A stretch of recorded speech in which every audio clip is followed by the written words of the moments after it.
फौजी अदालतों को मुकदमात का फैसला सुनाने की इजाजत देने की हुकूमती इस्तदा मुस्तरद। इजाजत देने का मतलब फौजी अदालतों का इख्तियार तस्लीम करना होगा। जस्टिस मुसर्रत हिलाली के रिमार्क्स। फौजी अदालतों में सिविलियंस ट्रायल की समाअत मौखर करने की दरखास्त खारिज। साबिक chief justice Jawad S Khawaja पर 20,000 रुपये जुर्माना आए। आदिल बाज़ाई की कौमी असम्बली की रुकनियत बहाल। सुप्रीम कोर्ट ने 21 नवंबर को डी सीट करने का इलेक्शन कमीशन का फैसला मुअत्तल कर दिया। तोशाखाना 2 केस की समाअत आज होगी। बुशरा बीबी तवील गैर हाजिरी के बाद अडियाला जेल पहुंच गईं। बानी पीटीआई और अहलिया पर आज फर्द जुर्म आयद होने का इम्कान। बशार उल असद ने खानदान समेत रूस में सियासी पनाह ले ली।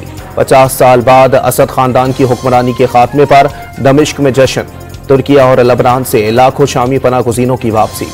बशार उल असद का तख्ता उलटने पर शामी शहरियों का न्यूयॉर्क, टोरंटो, बर्लिन और सोमालिया में जश्न।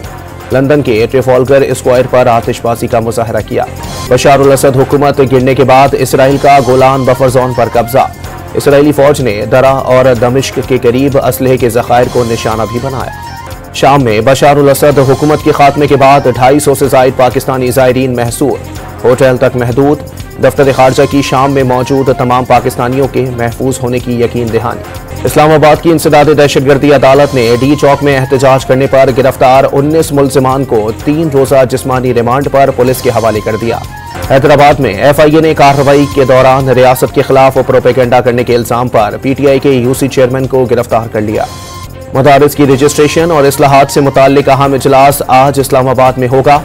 उलमा कराम से मदारिस रजिस्ट्रेशन पर राय ली जाएगी। रहीम यार खान के कच्चे में पुलिस चौकियों पर सोलर पैनल्स नस्ब, रेफ्रिजरेटर्स और पंखे फराहम कर दिए गए। चेक पोस्टों पर नाइट विजन कैमरों की तंसीबात जारी। पाकिस्तान स्टॉक मार्केट में नित नए रिकॉर्ड बनने का सिलसिला जारी। कारोबार के दौरान 100 इंडेक्स 1,10,000 पॉइंट्स की सतह अबूर कर गया। और लाहौर हाईकोर्ट में बाबर आजम के खिलाफ मुबैना हिरासती केस की समाअत। दरखास्त गुजार खातून 12 दिसंबर को तलब।